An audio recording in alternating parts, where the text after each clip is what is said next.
ladies and gentlemen, meet the greatest movie car of all time. Even by the standards of Hollywood, this Aston Martin DB5 is incredibly special. As driven by James Bond in the 1960s, today it's the star of one of the most talked about motoring events of the year as it goes up for sale at a glamorous London auction. The bit here. Knowing there'd be an enormous fuss at the auction itself, I've come down early for a once-in-a-lifetime test drive. The reasons to be excited are endless. For starters, it is the most famous car in the world because it starred with Sean Connery in two of the best Bond films ever, Goldfinger and Thunderball. It's also incredibly rare. Just two were made for filming. The original gadget-laden one was stolen in 1997 and believed to be destroyed, so this is the sole survivor. As there's only one, and because it's expected to reach over £3 million when it goes on sale, the car is uninsurable. So my drive is restricted to the private grounds of the auction house. But I don't mind because I'm sitting on leather that was once sculpted by Sean Connery's buttocks. This car hasn't been seen much in the last few decades. In 1969, it was bought by American collector Jerry Lee, and although he showed it off for a little while, it was then withdrawn from public view. Until now. And we've been really missing out. Not only is it one of a kind, it also drives wonderfully. The steering wheel may be wooden, but it's got more feel to it than many modern power-assisted systems.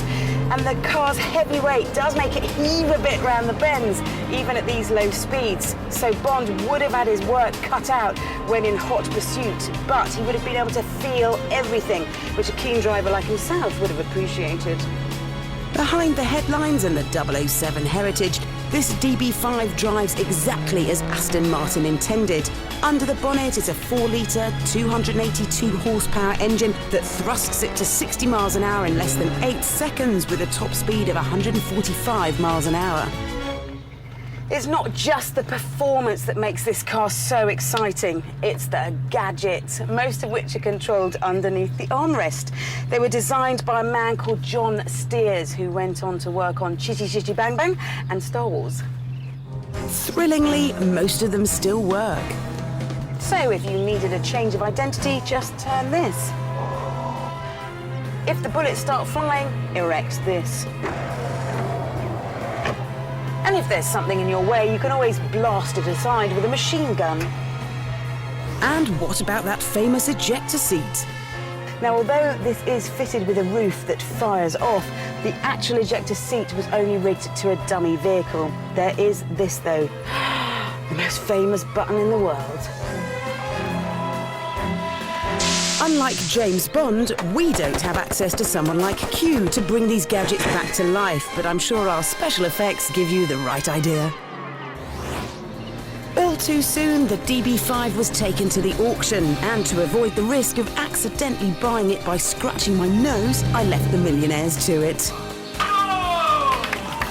Eventually, it sold for a bargain, £2.6 million, £500,000 below the estimate, to classic car collector Harry Yeagy.